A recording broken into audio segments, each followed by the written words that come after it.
Bom dia, irmãos, graça e paz a todos. Iniciamos mais uma escola dominical. Vamos iniciar abrindo a palavra do nosso Deus em Eclesiastes, capítulo 2. Eclesiastes, capítulo 2. Hoje estaremos estudando, parecendo telemarketing. Hoje estudaremos o livro de Eclesiastes. Eclesiastes, capítulo 2, verso 24. Aliás, versos 24 a 26.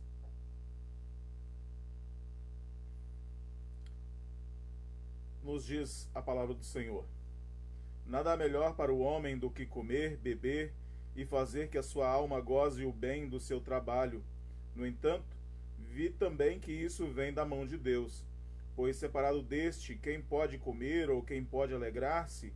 Pois Deus dá sabedoria, conhecimento e prazer ao homem que lhe agrada, mas ao pecador dá trabalho, para que este ajunte e amontoe, a fim de dar àquele que agrada a Deus. Também isto é vaidade e correr atrás do vento.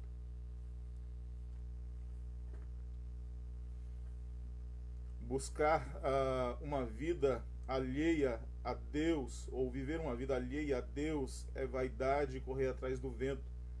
Mas quando nós buscamos ao Senhor de coração, quando nós servimos ao nosso Deus, como o texto mesmo nos diz, o Senhor nos dá alegria, o Senhor nos dá alimento, o Senhor nos dá prazer.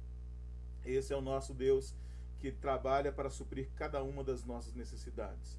Como diz o próprio profeta Isaías, desde a antiguidade não se viu, nem com os ouvidos se percebeu, Deus além de ti que trabalha para aquele que nele espera. Não existe ninguém como o nosso Deus que queira o nosso bem. Não existe ninguém como o nosso Deus que trabalha para o nosso bem. Portanto, nós vamos adorar este Deus maravilhoso, orando neste momento. Bondoso Pai, como teu povo, como tua igreja, nós nos voltamos a ti neste momento. Gostaríamos de estar juntos, fazendo isso, ó Deus, juntos, mas as circunstâncias nos impedem. Mas ainda que virtualmente nos reunimos, ó Deus, para adorar o teu nome, para render a ti toda a honra, toda a glória e todo o louvor, porque reconhecemos, ó Deus, que o Senhor é o nosso sustentador.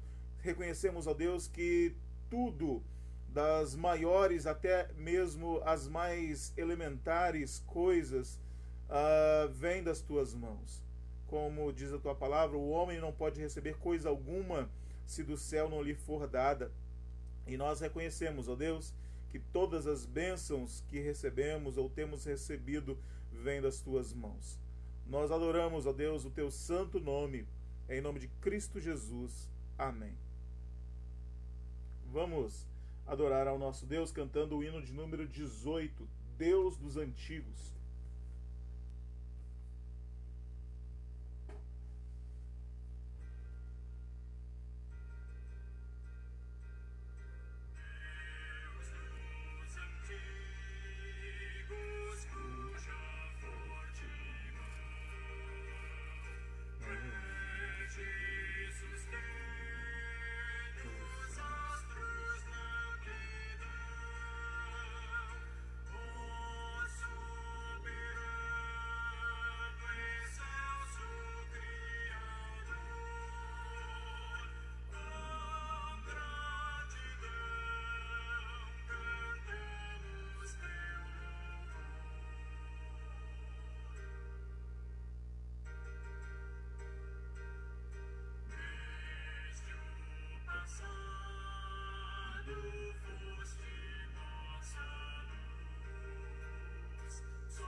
Esse é o nosso Deus, desde a antiguidade, Ele tem cuidado de nós. E nós vamos passar ao estudo da nossa lição nesta manhã. Nós vamos estudar o livro de Eclesiastes. Já lemos um texto, porém vamos ler mais um para introduzir a nossa lição.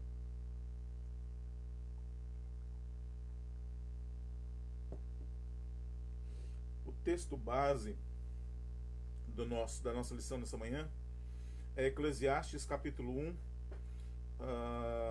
ao capítulo 6, verso 7.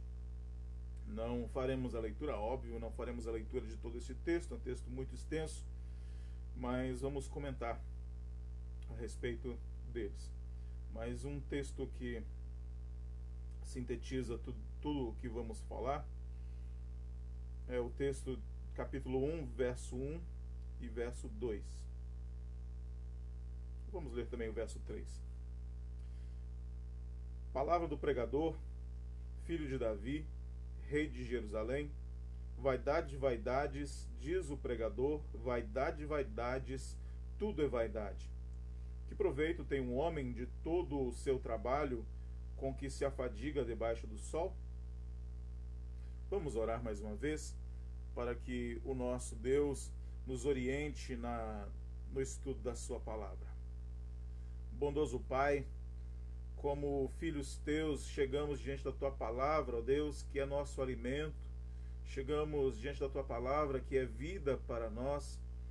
Portanto, ó Deus, suplicamos que o teu Santo Espírito venha nos edificar nesta manhã, que o teu Santo Espírito venha falar aos nossos corações.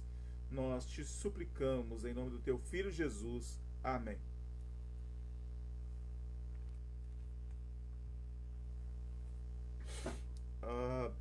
O livro de Eclesiastes ele é muito debatido. A relação com relação à sua canonicidade, sua canonicidade ela tem sido muito discutida e a sua importância ela tem sido questionada. E de fato este é um livro difícil de se compreender. O autor ele está quase todo o tempo ressaltando que tudo é vaidade. Uma leitura desapercebida do livro de Eclesiastes, alguém pode deduzir, puxa, que autor pessimista. Temos que levar em conta a época ou tudo que Salomão havia vivido, e estamos aqui adiantando algumas coisas, tudo que o autor havia vivido. É claro que quando nós passamos por diversas situações, nós temos uma visão diferente da vida. Quando nós somos crianças, quando somos jovens, quando somos adultos e até mesmo os velhos, eles têm uma visão diferente da vida. Por exemplo, quando eu vou a um lugar, a uma festa ou a um jantar, eu converso com alguém e digo, olha, eu fui a um jantar e lá conversei uma meia hora e voltei. Quando eu converso, por exemplo, com a minha mãe que tem 70 anos, quando ela diz que foi a uma festa, que foi a um jantar, ela diz exatamente o que comeu. Eu comi arroz, comi feijão, comi batata. Perceba que os idosos eles são muito mais detalhistas naquilo que eles fazem. Então, ou eles narram de maneira mais detalhada tudo aquilo que eles fazem. Então nós temos aqui um autor já vivido.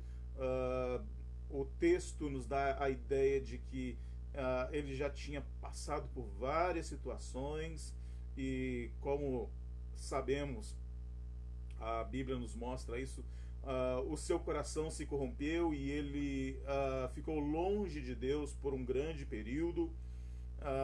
Então nós temos aqui um homem não com uma visão pessimista, mas com uma visão extremamente realista da vida.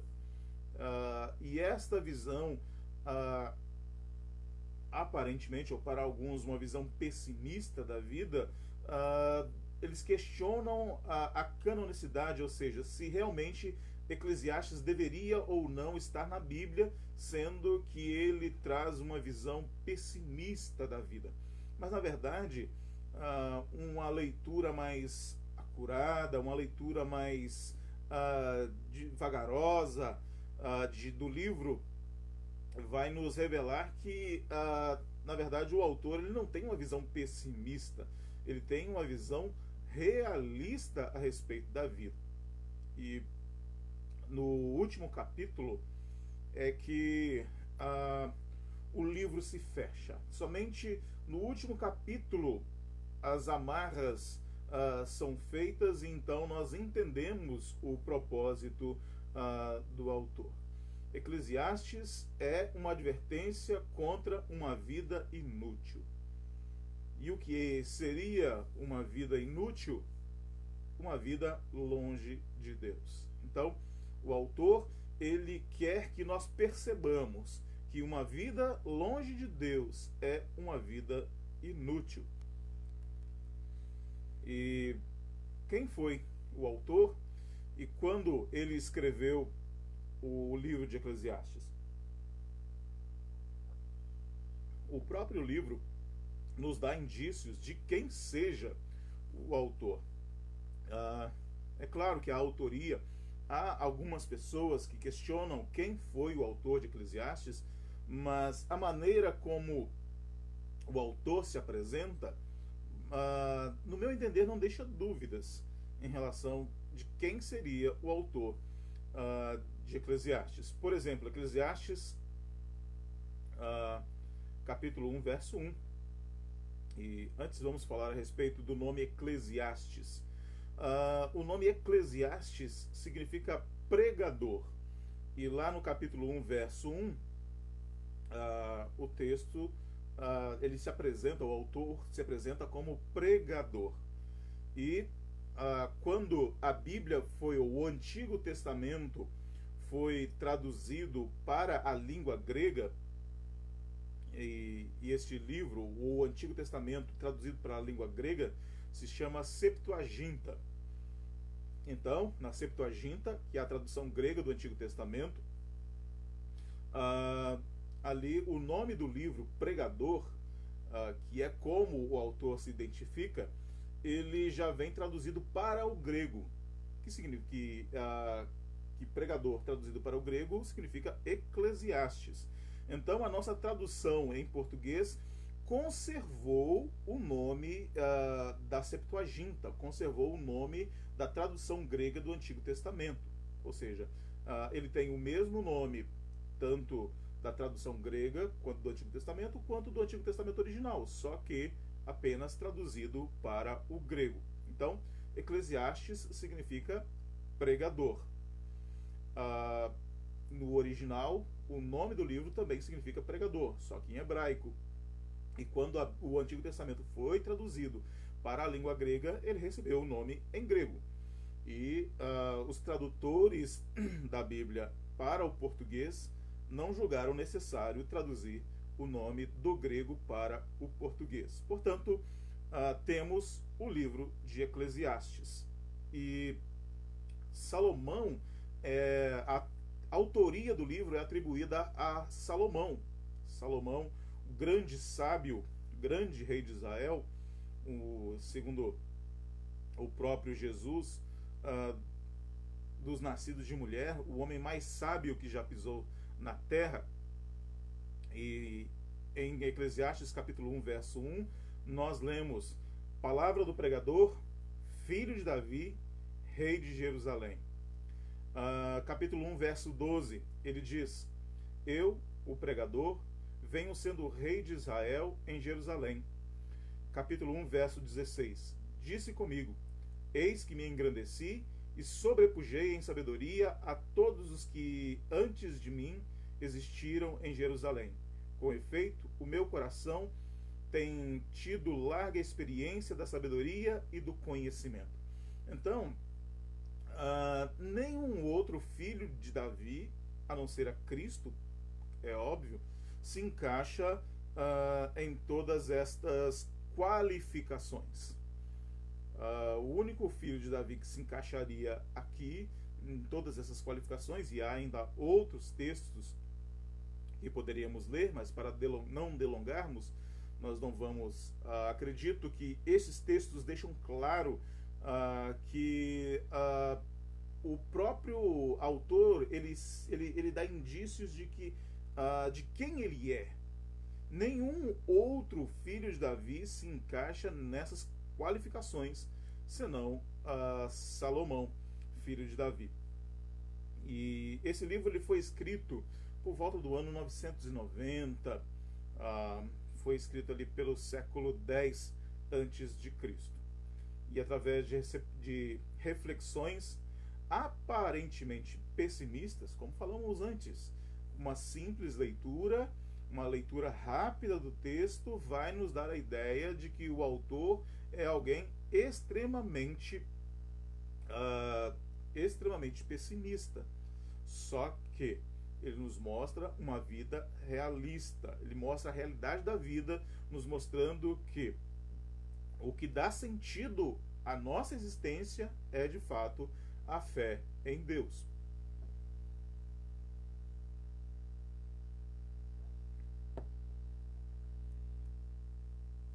O texto tem algumas características.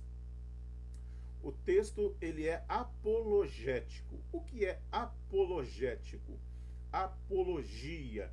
A apologética, ela defende a fé. Quando nós falamos, ou quando você ouvir a palavra apologética, você logo associa defesa da fé. Então, um apologeta é alguém que defende a sua fé. Então, o autor aqui está mostrando o seu ponto de vista de uma vida com Deus e de uma vida sem Deus. Então, ele está fazendo uma apologia, uma defesa da fé. E ele nos mostra que a fé em Deus, ou uma vida na presença de Deus, é o único caminho para a satisfação plena na nossa existência.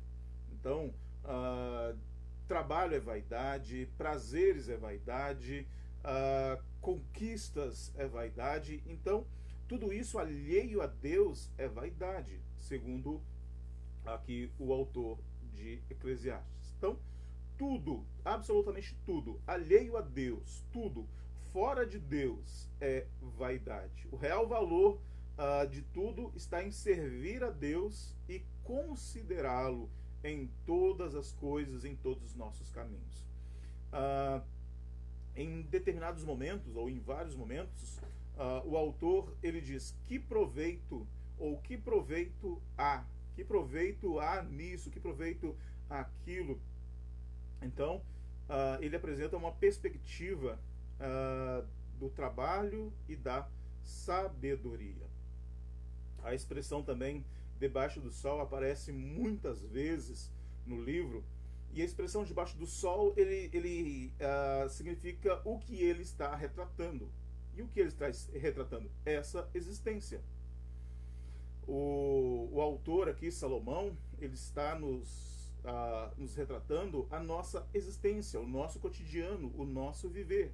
Então, ele fala da vida debaixo do sol, ou seja, a nossa vida diária, o nosso cotidiano. Então, ele fala de coisas do nosso cotidiano. Tudo isso, longe de Deus, é vaidade. E alheio a Deus, fora de Deus, nada tem valor ou sentido ou propósito. E o autor também ele faz uma abordagem a respeito do trabalho. Dentre os temas abordados aí pelo livro, dois deles se destacam: o trabalho e a sabedoria. Então ele aborda, não exclusivamente, mas ele aborda dois dos principais temas desse livro, são o trabalho e também a sabedoria. E algo que ele nos fala, que nos causa estranheza, é a questão da vaidade do trabalho. Mas como assim? Vaidade do trabalho? Como assim? No capítulo 2, ele fala aí de suas realizações, capítulo 2, verso 11. Ele diz: considerei todas as obras que fizeram as minhas mãos, como também o trabalho que eu com fadigas havia feito. Eis que tudo era vaidade e correr atrás do vento, e nenhum proveito havia debaixo do sol. Então, Salomão, o tempo que ele se afastou de Deus, e foi um tempo considerável, porque a Bíblia nos diz que as várias mulheres que ele tomou como esposas corromperam seu coração, e ele viveu um longo tempo longe da presença de Deus. E acreditamos que já no seu retorno, já no fim de sua vida, quando ele retorna para a presença de Deus, então ele escreve o livro de Eclesiastes. E ele fez muita coisa, ele trabalhou muito longe da presença de Deus. Então ele diz: olha, eu fiz tanta coisa, trabalhei muito, mas eu não fiz isso para a glória de Deus, portanto, o que eu fiz é vaidade e correr atrás do vento. E de fato, muito daquilo que Salomão fez, muito daquilo que Salomão conquistou, foi destruído. Aliás, basicamente, o que temos, ou o que restou daquilo que Salomão fez, foi de fato o seu legado de seus escritos. Porque o templo que ele construiu foi destruído, todo o ouro, todo o dinheiro, ou toda a fortuna que ele conquistou foi levada. Então, essa é a visão dele. É vaidade, correr atrás do vento, porque você não sabe o que vai acontecer. Todo o dinheiro, tudo que ele conquistou, todo o ouro, a Bíblia nos diz que nos tempos de Salomão a prata era desprezada em Jerusalém de tanto ouro que havia. E onde foi parar tudo isso? Em várias invasões que Israel sofreu, nós vemos que tudo isso foi levado. O seu trono que ele edificou com tanto trabalho, com tanta sabedoria, foi dado ao seu filho que não era sábio, pelo contrário, era alguém sem um mínimo de bom senso. Então, de fato, tudo aquilo que Salomão fez foi correr atrás do vento, porque tudo o que ele conquistou foi jogado fora. E como falamos anteriormente, o único legado que temos de Salomão hoje são seus escritos. Isso porque o próprio Deus preservou para que nós hoje tivéssemos o seu registro nas mãos. Tudo o que ele conquistou foi correr atrás do vento. Tudo o que ele conquistou foi vaidade. Então, tudo aquilo que durante décadas ele construiu foi destruído pelos inimigos. O seu trono foi passado para o seu filho, que aparentemente Roboão queria mais era curtir a vida, não era alguém com responsabilidades como o próprio Salomão. E também não podemos deixar de falar a morte. O que adianta correr, conquistar, gastar a nossa vida para ganhar dinheiro? No fim, vamos morrer. Há tantas pessoas que trabalham, não tem tempo de viver. E elas morrem e não desfrutaram daquilo que conquistaram. Então, é vaidade, é correr atrás do vento. De que adianta conquistar e não poder desfrutar daquilo que nós conquistamos? Quando eu era criança, havia um senhor muito rico. Lá na minha região ainda tem supermercados dele. Ele era fazendeiro e ele era doente. Tinha gados, muito boi, não se podia contar lá o quanto de boi ele tinha. Alguém extremamente rico, vários empreendimentos em várias direções, em várias áreas. E, como falei, muito gado, muito boi. E ele não podia comer um bife sequer. Por causa da doença que ele tinha, tomava apenas sopinha. Então, tudo isso é correr atrás do vento. Trabalhar, gastar a nossa vida, gastar a nossa saúde, e depois não poder aproveitar o que nós conquistamos.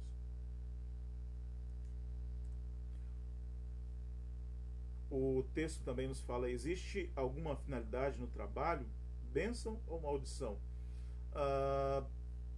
Na verdade, se olharmos assim uma leitura simples do texto, alguém pode pensar: puxa vida, então o autor está falando, trabalhar é ruim, como diria o seu Madruga, né? Não existe trabalho ruim, ruim é ter que trabalhar.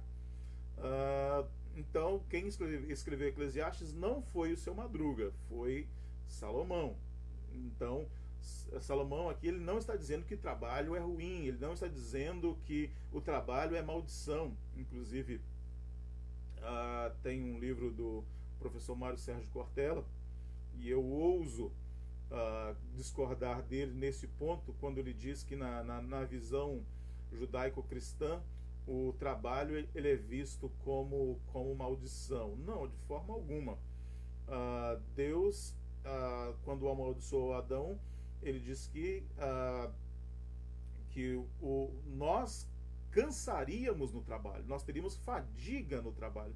Não que o trabalho em si seja maldição, pelo contrário, o trabalho ele foi instituído antes mesmo do pecado.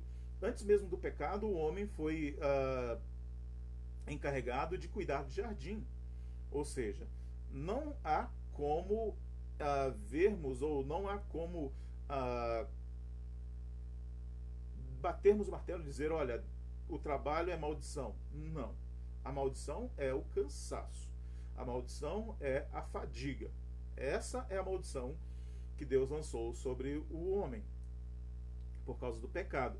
Mas o trabalho em si é bênção. É através do trabalho que nós conquistamos o nosso sustento. Portanto, trabalho em si é bênção. E o autor aqui, ele não está indo contra essa ideia de que o trabalho seja bênção. Pelo contrário, ele corrobora com essa ideia. E o que já até abordamos anteriormente é a filosofia do trabalho. Por que trabalhamos? Para que trabalhamos? Essa é a grande questão em torno do livro de Eclesiastes. O trabalho ele pode sim ser vaidade, dependendo da maneira como nós o encaramos. O trabalho é bom, o trabalho vem de Deus, o trabalho é bênção de Deus, e através do trabalho nós conquistamos o nosso sustento. E o que o autor nos mostra é: o trabalho ele não é uma finalidade em si. Ou seja, nós não vivemos para o trabalho, nós vivemos para Deus. Viver para o trabalho é correr atrás do vento. Igual a dona de casa, por exemplo. Você limpou a casa ontem, tem que limpar hoje de novo. Vai ter que limpar amanhã de novo. Na terça-feira, vai limpar de novo. O propósito da sua vida é limpar a casa. O propósito da sua vida é lavar roupas. Não. O propósito da nossa vida é viver para Deus. É isso que Salomão está nos falando. Se o nosso propósito de vida é a cada dia acordar, limpar a casa, no outro dia limpar a casa, no outro dia limpar a casa, isso é correr atrás do vento. Isso é uma vida fútil. Se a nossa vida se resume ao trabalho, a nossa vida é uma vida fútil, é uma vida de vaidade. Então, nossa vida, e o autor aqui ele nos convida a pensar na nossa vida de maneira transcendente. O que é isso? A pensar na nossa vida além do aqui. Por que eu limpo casa? Por que eu trabalho? Ou para que eu trabalho? Então, é isso que o autor nos convida. Nós não trabalhamos por trabalhar. O sentido da vida não é trabalhar, embora o trabalho faça parte do nosso viver, embora o trabalho faça parte do nosso cotidiano. E muitas vezes nós convivemos muito mais com os nossos colegas de trabalho do que com os nossos próprios familiares. Eu mesmo, numa empresa onde eu trabalhava na minha cidade, eu trabalhava das 7 às 5. Eu via os colegas de trabalho das 7 às 5 da manhã, ou das 7 da manhã às 5 da tarde. Eu convivia muito mais com os colegas de trabalho do que com a minha mãe, por exemplo, quando eu trabalhava lá, quando eu morava com a minha mãe. Então, eu via muito mais os meus colegas de trabalho do que a minha própria mãe. Portanto, o trabalho ele é parte importante da nossa vida. Mas o trabalho, a nossa vida não se resume ao trabalho. O trabalho ele pode não trazer satisfação, mas ele pode trazer prazeres momentâneos. Especialmente no dia do pagamento, para alguns. Lá na empresa onde eu trabalhava, a gente só via o sorriso de alguém no dia 25, por exemplo. Dia 25 era o dia do pagamento e só havia pessoas sorrindo no dia 25. Só via o sorriso de alguns colegas no dia 25. Mas é claro que quem ama o que faz tem mais satisfação ou tem satisfações em outros momentos, em ver o seu trabalho bem feito, em ver o seu trabalho valorizado. Isso traz alegria, isso traz prazer. Mas satisfação mesmo nós encontramos em Deus. Satisfação mesmo nós encontramos quando vemos o propósito do nosso trabalho. E eu digo, por exemplo, o trabalho de uma dona de casa, porque é o trabalho mais elementar que nós temos. Toda casa precisa ser limpa. E quando estou falando dona de casa, não estou se referindo apenas ao trabalho das mulheres, porque limpar a casa não é apenas para as mulheres. Fica aqui o meu incentivo também para que os homens também ajudem suas esposas, ou ajudem não, eles também moram, como uma lição anterior que nós estudamos, uma revista anterior que nós estudamos, falava a respeito disso. Quando nós limpamos a casa, quando nós fazemos almoço, quando nós limpamos, lavamos as vasilhas, lavamos as roupas, nós não estamos fazendo favor para as nossas esposas, porque nós também vivemos na casa. Então, quando nós limpamos a casa, por exemplo, qual o propósito disso? Ver a nossa família bem, ver os nossos filhos brincando no chão limpo, com roupa limpa, e isso traz prazer para o nosso coração.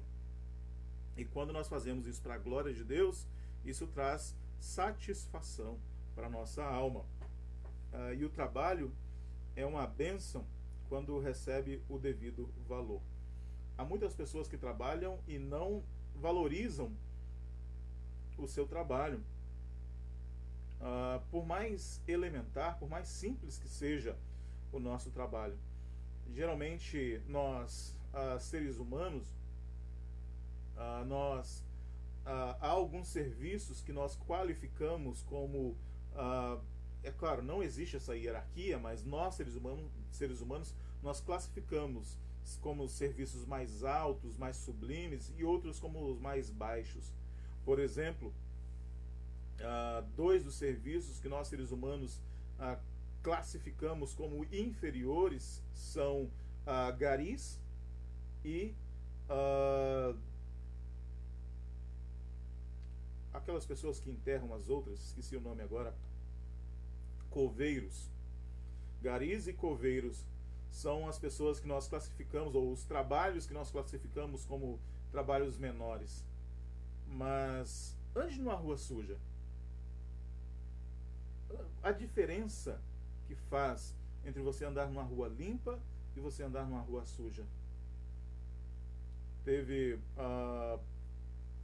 uma cidade, eu vi uma reportagem há pouco tempo de um jovem que teve que sepultar o próprio pai. E virou manchete, aquilo se tornou um absurdo. Alguém que havia perdido seu próprio pai recentemente e tendo que ele mesmo sepultá-lo porque naquele cemitério não havia coveiro.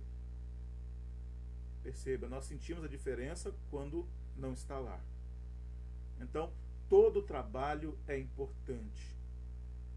A dignidade do trabalho está no trabalho. Então, se nós trabalhamos, devemos valorizar aquilo que nós fazemos. Eu sou coveiro. Não tem problemas. O seu trabalho é importante. Eu sou caixa de supermercado. Que falta de dignidade há? Como eu disse, na empresa onde eu trabalhava na estação de tratamento de água da minha cidade, e havia motores caros, havia maquinários caros.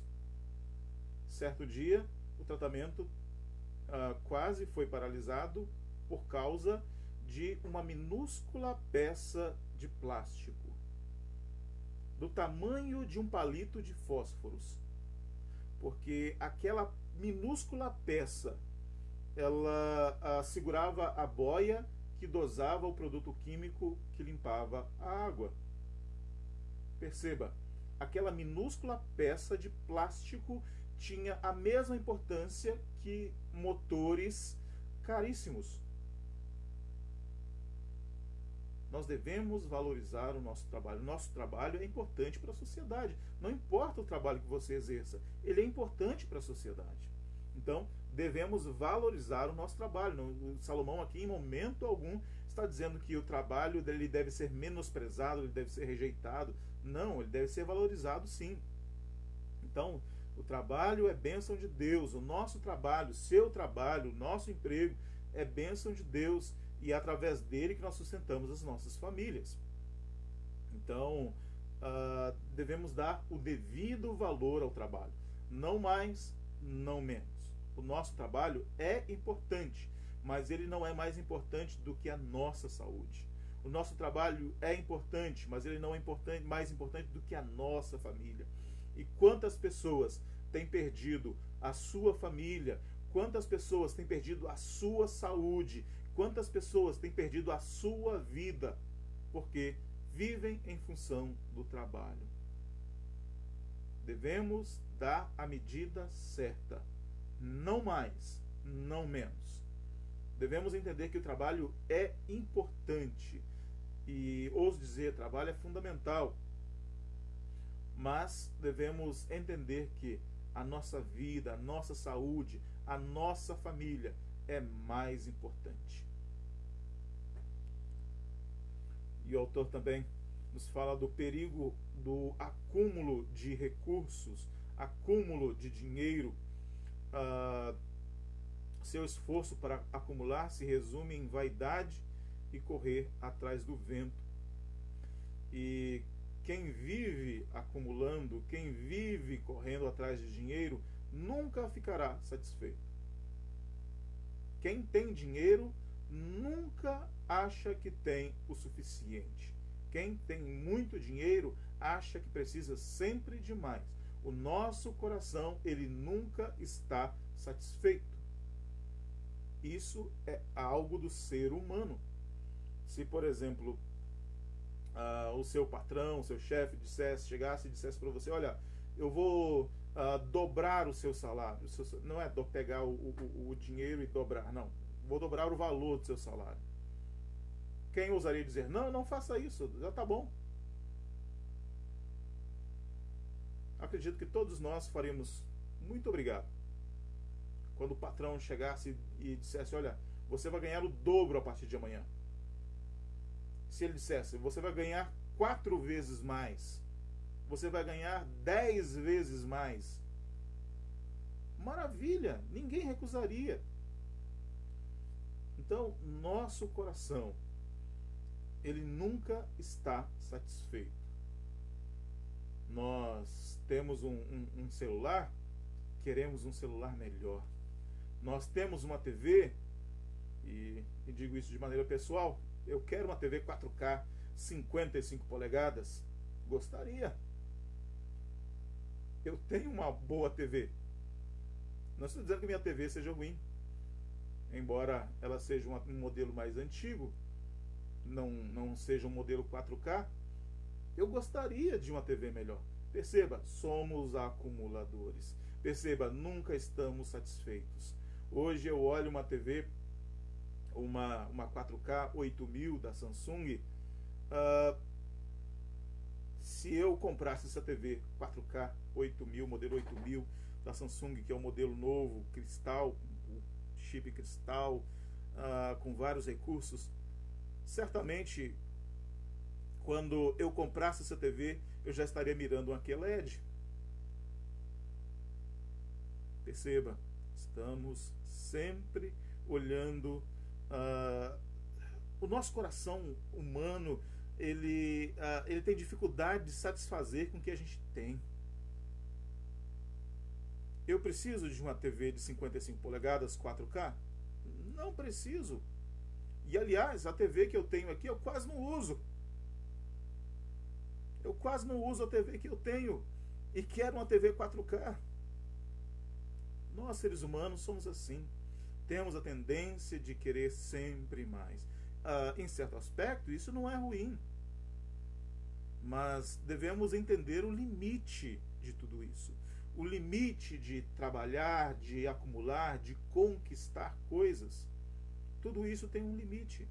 Porque não há como trabalhar. A hora que você está trabalhando, é uma hora que você não está com a sua família. A hora em que você está trabalhando é uma hora que você não está cuidando de você, que você não está cuidando da sua saúde. Você está empenhado em fazer a sua tarefa. Então, essa é a grande questão. E a Bíblia nos diz que quem quer ficar rico cai em muitas armadilhas. E de fato, a pessoa que quer ficar rico, coloca isso como objetivo de vida, ela vai colocar ou ela vai deixar valores e princípios morais para trás. E quantas vezes nós vemos aí, especialmente na área da política, que os nossos governantes têm muito poder nas suas mãos, eles utilizam esse poder para ganhar muito, muito mais. Então, valores e princípios morais são deixados de lado. O desejo de ficar rico coloca muitas armadilhas no nosso caminho. E a palavra de Deus nos diz que o amor ao dinheiro é a raiz de todos os males. E a Bíblia nos mostra o exemplo do jovem rico. O amor ao dinheiro ele pode trazer problemas espirituais. O jovem rico, ele teve dificuldades, ou ele deixou de seguir a Cristo. Cristo o chamou para andar com ele, ser um de seus discípulos. Mas ele recusou, por quê? Porque tinha muito dinheiro. Vai, vende tudo que tens, dá aos pobres, vem e segue-me. Mas ele se recusou porque era dono de muito dinheiro. Temos ainda Ananias e Safira, lá em Atos, que tentaram enganar o apóstolo Pedro, tentaram enganar a igreja. Por quê? Por causa de dinheiro, amor ao dinheiro. Dinheiro é importante. Não a falta de dinheiro traz muitos problemas, mas o amor ao dinheiro traz muito mais problemas. Cristo diz que nós não devemos acumular tesouros na terra, porque a traça corrói, o ladrão leva. Devemos valorizar outras coisas. Não estamos aqui em momento algum criticando a questão do trabalho, a questão do ter. Nos primeiros séculos da igreja, se teve uma ideia errada a respeito de dinheiro, a respeito de ter, de posses, porque se tinha uma ideia de que ser pobre é ser humilde, de que ser pobre é ser alguém mais próximo de Deus. Não. E nos nossos dias, hoje, nós vemos uma discrepância, nós vemos algo em outra direção. A teologia da prosperidade prega que quanto mais próspero ou quanto mais próximo de Deus, mais próximo financeiramente, mais próspero financeiramente você será. Então, não existe aí uma questão de equilíbrio. Devemos entender que o trabalho é bom, o trabalho é bênção, mas na medida certa. Trabalhar para conquistar não é errado. A grande questão é qual é o preço. Se o preço para conquistar uma estabilidade financeira ou para conquistar os nossos planos financeiros, a nossa saúde, a nossa família, a nossa vida espiritual, é um preço alto demais, é um preço que não devemos negociar. São princípios aos quais não devemos negociar. Portanto, o trabalho, nós devemos entender que o trabalho tem o seu limite. O trabalho, ele não pode, em momento algum, atrapalhar a nossa família, atrapalhar a nossa vida espiritual, a nossa vida com Deus, e não pode também destruir a nossa saúde. Trabalho é bom, é importante, mas há coisas melhores, ou há coisas melhores do que o trabalho, há coisas melhores do que ter dinheiro, do que ter aquilo que o dinheiro proporciona. Concluindo aí a nossa lição nessa manhã, o estudo de Eclesiastes tem grande importância para os nossos dias, em que a vaidade é uma constante.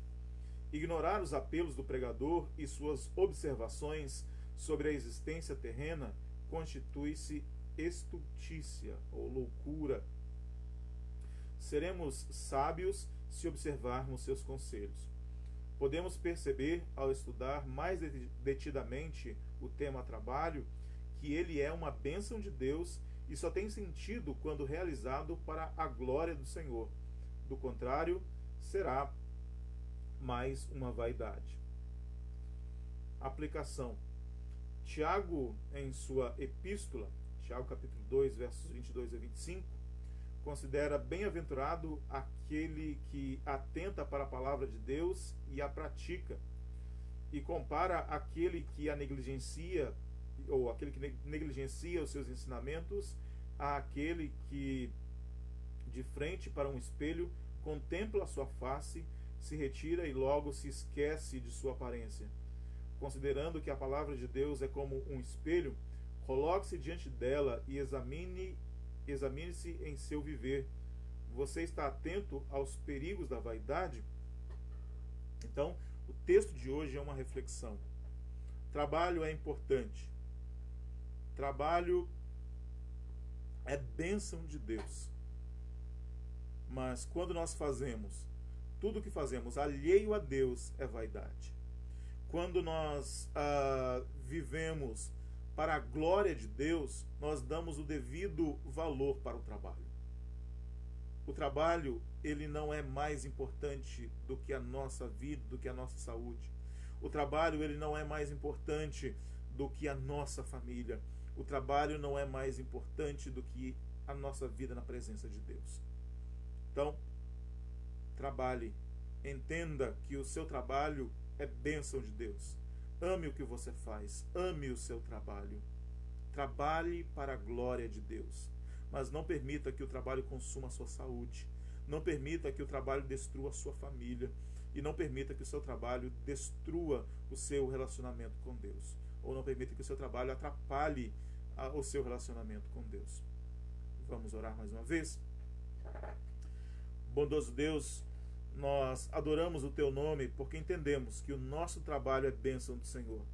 É através do nosso trabalho, do suor do nosso rosto, que conquistamos o sustento de nossa família. Nós te adoramos, ó Deus, porque através do nosso trabalho temos conseguido sustentar o nosso lar. Pedimos também, ó Pai, uma vida equilibrada, que possamos amar o que fazemos, que possamos dedicar, ó Deus, ao nosso trabalho, que possamos entender que o nosso trabalho é bênção do Senhor, mas que possamos valorizar acima de tudo a nossa vida na presença do Senhor, valorizar, ó Deus, também a nossa família e valorizar a nossa saúde acima do trabalho. Nós te adoramos em nome do teu Filho Jesus. Amém. Hoje é o dia do presbítero. Fica aqui também o nosso abraço a todos os presbíteros que eventualmente estejam nos assistindo. Que Deus esteja abençoando a sua vida. E a todos os amados irmãos que também nos assistem nesta manhã, fica aqui o nosso abraço e o nosso desejo de que você tenha um ótimo domingo na presença do nosso Deus. À noite, às 7 horas, estaremos aqui novamente, adorando ao nosso Deus. Um bom domingo para você.